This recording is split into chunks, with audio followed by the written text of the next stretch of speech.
Hey, all you cats and kittens. We have Mindy Neal here. And Mindy was just on my podcast. And so, what I wanted to do is, I wanted to bring Mindy on and let us talk to you a little bit about the podcast because I think the podcast was amazing.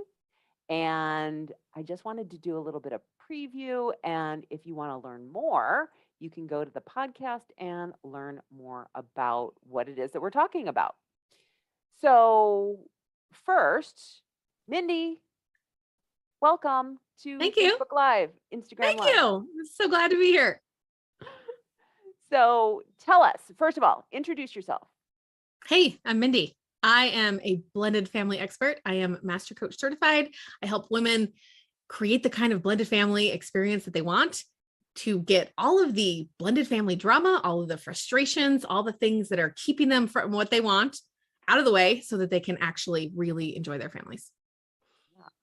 And when we were doing our podcast, what I really loved about what we were talking about was that I think that the things that Mindy talks about are really things that we all deal with, whether we're in a blended family or not.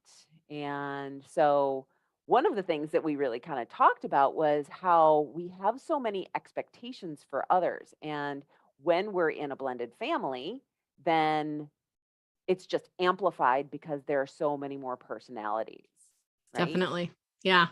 It's almost like just a regular family on steroids, but really all the same problems. Yeah. A blended family is a family on steroids. But that's so true. That's such a great analogy. Yeah. And one thing that was really interesting was that when she introduced herself on the podcast, she was talking about how blended families have a 70% divorce rate. And I always thought it was really interesting that, when we get married, what's the divorce rate for first time? I think People? last time I looked it up, it was under 40, maybe. Yeah. I don't remember exactly. I really pay It's attention to pretty blended family low. statistics. Well, I mean, Yeah. it's a lower, I should say, right? Oh, it's much lower. Yes. Yeah. And when I married my husband, people were always telling me, well, second marriages have a 70% or a 60% or whatever the rate was at that time divorce rate. And first of all, I don't know why people tell you that. Like, I don't it's either. kind of like Mazel tov, you're going to get divorced, right? Yeah, it's fun. And well, you know what? It's because so many people really struggle in their marriages. Yeah. So maybe they just assume everyone's marriage is hard. So we're all going to get divorced. Yeah. Yep. But one thing that's really interesting is that my husband and I, neither of us have kids. So I think that because of that, we don't have a blended family. What do you decide? Like, what is a blended family? Yeah, I define it as, and it could be different for everybody, but it's like his and her both have kids. Okay. So they get married. So a lot of women they just consider themselves a stepmom, not really a blended family because they didn't have kids. Mm-hmm. Right? It's just like their husband has kids or vice versa. But Yeah. blended is like he has kids, she has kids. We bring them all together and we try to blend. Yeah. Yeah. But I have to imagine I mean, it's hard enough when two people get married and they realize that they have different parenting styles, right? Yeah. Or and then thinking about that I'm a stepmom and all of a sudden you're parenting your kids like I don't think parents should parent kids, right? So now I'm having a lot of judgment on my partner and the kids and all of that great stuff. So I have to imagine that that's all really difficult. It is really difficult. Even just comparing it to my first marriage, like it's not like we always agreed on all things parenting, but it was different because we got married younger and we kind of figured it all out together versus the second time around, they've been doing it this way for a decade and we've been doing it our way for a decade. Yeah. And so it's such a harder, like it's hard to bring them together. Yeah. And one thing that we noticed when we were talking on the podcast was that a lot of it is managing our own expectations, right? Oh yeah. Talk a little bit about that, would you? Yeah, it's so funny because it's really our unmet expectations that cause all the frustration and the disappointment and the hurt. It's actually not the thing that's happening. It's what we like the fictional story we wrote in our head and then reality. It's like the clash between those is what creates all of our negative emotion. It's not actually what's happening. Yeah. So like the expectation that the kids are going to treat me with respect. Oh, yeah, that's a big one. All of us stepmoms want to feel respected, and most of us don't. Because you're probably talking about teenagers. Yeah. Well, you know what's really fun about that is that when I'm working with my clients, it's so fun because I'm like, wait, hold on. You're talking about a 15-year-old boy, right? That just sounds like 15-year-old boy thing. Why are you making it because you're the stepmom or because he's the step kid? What if that's just what 15-year-old boys do? And that's all it means. Like, oh, good. He's right on track. That's perfectly normal. Great. Moving on. Instead, we make it mean that they don't respect us. And it's because we're the step monster and we're always the bad guy and they're never going to accept us and, all of that thing. But that's all made up by our brain. And it has Yeah. nothing to do with what's actually happening. Yeah. Yeah. I love that. Because that happens all the time, right? Our brains love to fill in the gaps. Like when it doesn't make sense, Mm-hmm. then all of a sudden we're like, well, then that's the reason why that's happening. Right? Yes. He must not respect me. Yeah. Whereas We like to blame everything outside of us for the problems. This is what us humans do. And then we probably are getting upset with our partner because our partner isn't supporting us. Oh, yep. That one's there too. Yeah, you should take care of this. You shouldn't let him treat me that way. But really, it's so funny because the exact thing this 15-year-old boy is doing is probably doing in another traditional family, and we don't have the same drama about it. Now, yes, of course, moms not in traditional families do feel disrespected, and they still might think it's disrespectful, but they don't take it nearly. That's why I say on steroids. Like us blended family moms tend to take it to a whole new level, and we make it all about the blended family instead of just about being a human, being a teenager, going through regular life. Yeah. Yeah, it's funny. I was talking to one of my clients, and she was getting upset because she didn't feel like the blended family, her daughter was as accepted. And so Mm-hmm. therefore it was a rejection of her. Yep. Yeah. Lots of rejection, lots of thoughts about belonging. And like the reason we're talking about unity, every time I talk to women blending families, I say, well, what does success look like to you? And they'll say, well, we would be a united front. We would be on the same page. We would feel like one family. We would feel like a team. Like it's all about this. Like we don't feel like a family because there's so many things that happen where it's like we pit each other. We pit us against each other. It's like them versus us. But what we really want is to be a family, but it's our own brains that are creating that division. Yes. Yeah. I did a lot of belonging work on myself because I always had the story of I didn't belong or Mm-hmm. I was an outsider. And what I realized for myself was that I was putting myself out on the outside, that I was choosing not to belong, and that all I had to do was decide Mm-hmm. that I did belong, and it was all made up in my head.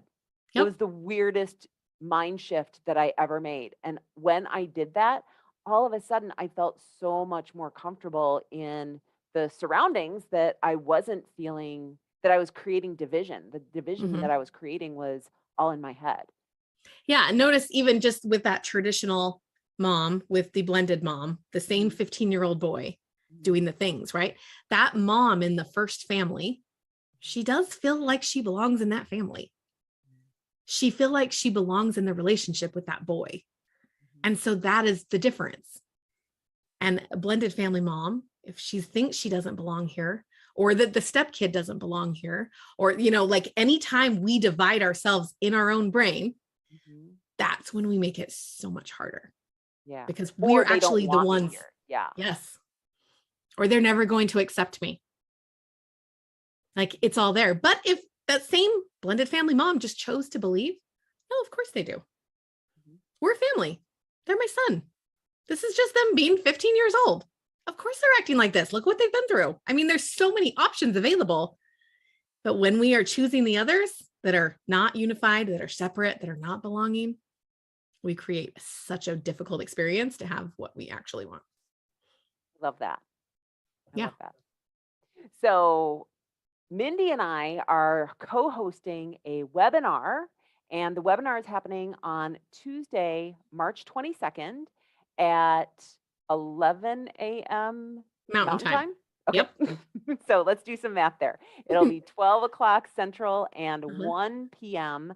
on Eastern time. Uh-huh. And then 10 a.m. Pacific. 10 a.m. Pacific. Perfect. Okay. And tell us more about the webinar. Yeah. So we will be talking about the 3 big mistakes that us blended family moms are often making that are making it so difficult for us. So like the first one is wishing things were different.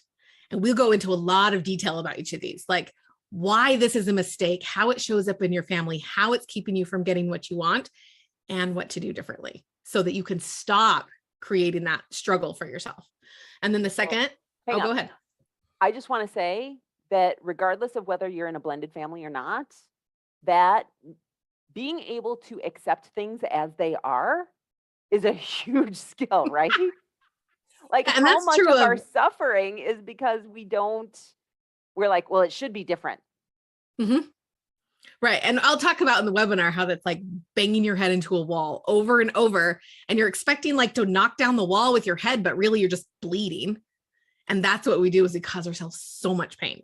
And all 3 of these mistakes could be applied in any family, not just blended. Yeah. Yeah. Okay, So the number second 2. one, walking on eggshells all the time to keep everyone happy. This is definitely not just a blended family mom thing.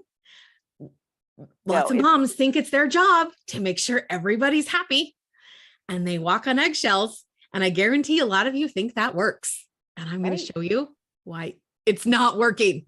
Right. Well, Not and giving you what you we want. as women are just socialized to take care of everyone else's feelings, right? Mhm. To be the protector of everyone else's emotions. Like, oh, well, if you're upset, then it's my job to make you not upset. It's my Yes. job to make you happy.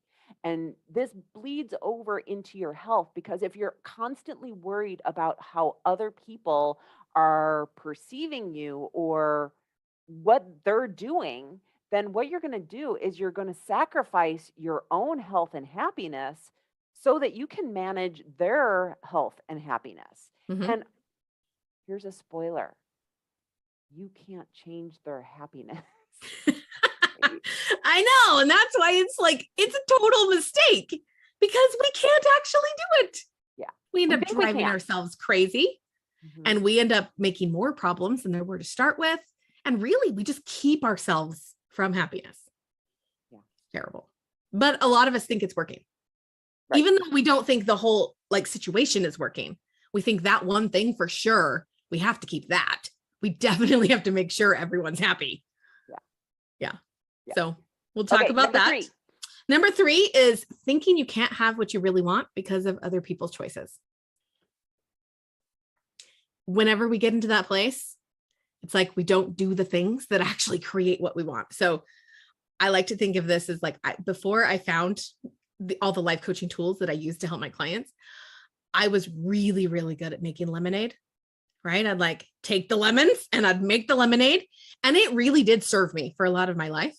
But the next level is saying, wait a minute, I never wanted lemonade. I wanted Diet Coke. And as soon as you just accept your lemonade, it's like you've given up on the thing you actually want. It's like, let's stop making lemonade. Let's go after what we actually want. You thinking you can't have it is a big problem. Yeah. Yeah. So all right, everyone. So what you want to do is you want to click the link that's either, I don't know, it's either in the comment or in the post, and join us on Tuesday, March 22nd for this amazing webinar. I'll see you there. We will see you then.